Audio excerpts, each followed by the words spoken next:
सबसे पहले शास्त्रों में इसकी बहुत बहुत ही व्याख्या है, वर्णन आया है कि भगवान शिव जी का जब मौर की कहानी हुई तो हुआ कि जटा मुकुट अहि मौर संवारा। शाब्दिक अर्थ होता है कि जटा मुकुट अहि मौर संवारा। अहि मीन्स होता है सांप,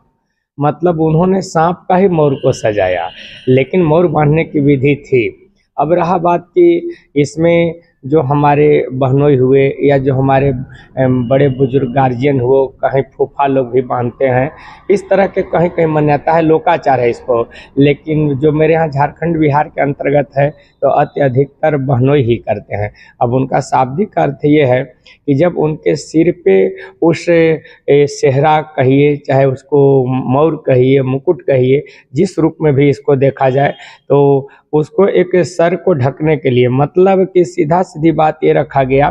कि यहाँ पे जो बहनोई उस मौर को बांधते हैं तो एक प्रकार के उसको शुभ शगुन बना करके और उसे जो है से सजाया जाता है। पूछा गया कि जटा मुकुट अहि मयूर संवारा जो शाब्दिक अर्थ है, तो इसलिए इसमें हमारे यहाँ के जो बॉल बने हुए, हमारे यहाँ के जो मौर बने हुए हैं, उसमें बॉल इत्यादि लगे हुए हैं। लेकिन भगवान शंकर जी को जो सांपों के, नागों का जो मौर बनाया गया था, उसमें बताया जाता है कि अमूल्य रत्न जिसका कि कोई तुलना नहीं किया जा सकता है। खुद नागमणि इतने चमत्कारी थे कि भगवान शिव जी की जो सुंदरता था, सत्यम शिवम सुंदरम, वो मान ली पहले से तो सुंदर थे ही, लेकिन जब नागों का मौर बना तो उनकी जो अद्भुत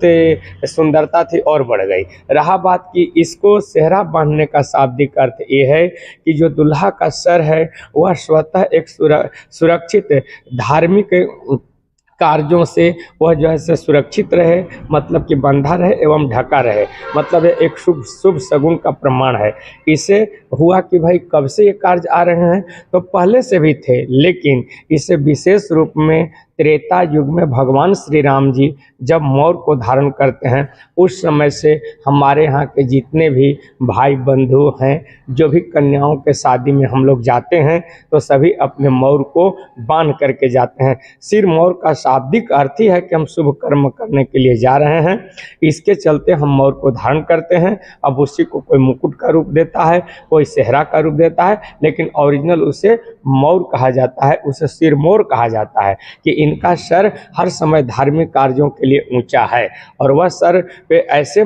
आवरण लगे हुए हैं, ऐसे मौर लगे हुए हैं कि जिससे देख कर कि सारी सखियां, सहेलियां इत्यादि गा वही सुंदरी मंगल गीता, ले ले नाम राम अरु सीता, मतलब राम जी का नाम, सीता जी का नाम को लेकर के उनके मौर को भी देख रहे हैं और राम जी के सुंदरता और सीता जी के सुंदरता के भी प्रशंसा कर रही हैं। तो शाब्दिक अर्थ यही है जो हमारे शुभ चीज़ों का सूचक है, जो शास्त्रीय विधि विधान के अनुसार से हमारे बहनोई लोग ही बिहार और झारखंड में करते हैं।